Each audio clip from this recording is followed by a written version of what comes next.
Name ist Michael Stücke und ich habe zusammen mit meinem Partner, dem Jochen Klinge, die Schäferei Stücke, die wir hier in Löhne betreiben. Die eigene Landwirtschaft mit den Schafen machen wir seit 1995. Da fing das Ganze an mit 3 Schafen. Ursprünglich kommen wir aber auch aus der Landwirtschaft. Also wir haben zu Hause einen konventionellen Betrieb gehabt, wir haben Schweine und Kühe gehabt. Das wäre aber ein Betrieb, der heute sicherlich nicht mehr überlebensfähig wäre. Ja, Produkte haben wir ja ganz viele. Der Schwerpunkt liegt so ein bisschen auf Wolle und Felle. Wir haben aber auch Wurstwaren und auch Fleisch. Und wir haben viele andere Sachen, auch Handelswaren mit dazu im Programm, die sich gut ergänzen und die gut dazu passen. Unsere Vertriebswege sind ganz unterschiedlich. Wir haben einmal den Hofladen, wo wir unsere Produkte direkt vermarkten und wir geben gerne Einblicke und erklären auch zu den Produkten was. Dadurch sind wir sehr authentisch, weil wir ja die Schafe selbst haben und können natürlich Wissen über das Material Wolle sehr gut vermitteln.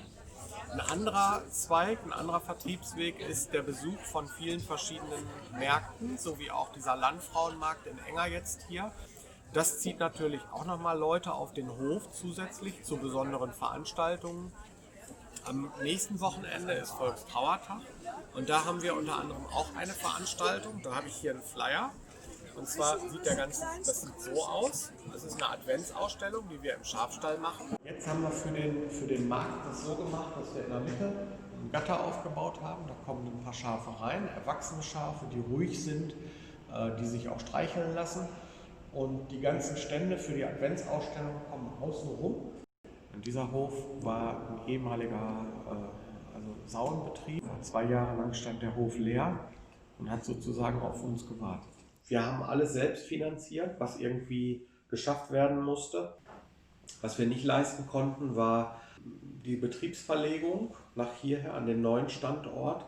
Als wir diesen Hof gekauft haben, dann war das einfach so viel Geld, was wir nicht selbst in der Tasche hatten. Da mussten wir die Bank um einen Kredit bitten und den bezahlen wir allerdings zu 100% aus eigenen Mitteln zurück.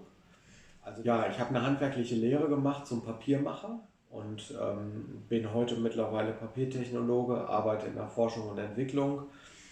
Vermutlich würde es auch funktionieren, das im Vollerwerb zu machen. Bisher fehlt uns vielleicht so ein bisschen der Mumm dazu. Es ist doch ganz gut zu wissen, dass man die Sozialversicherungsabgaben nicht selber tragen muss, sondern dass das bisher so geregelt ist. Es war auch ein bisschen schwer, an Land zu kommen. Das ist für viele ja ein großes Problem. Aber dadurch, dass wir Landschaftspflege machen, arbeiten wir in einer guten Kooperation mit der unteren Landschaftsbehörde, die viele Schutz- und Pflegeflächen haben. Dann haben wir eigene Flächen auch, die mehrere Hektar groß sind.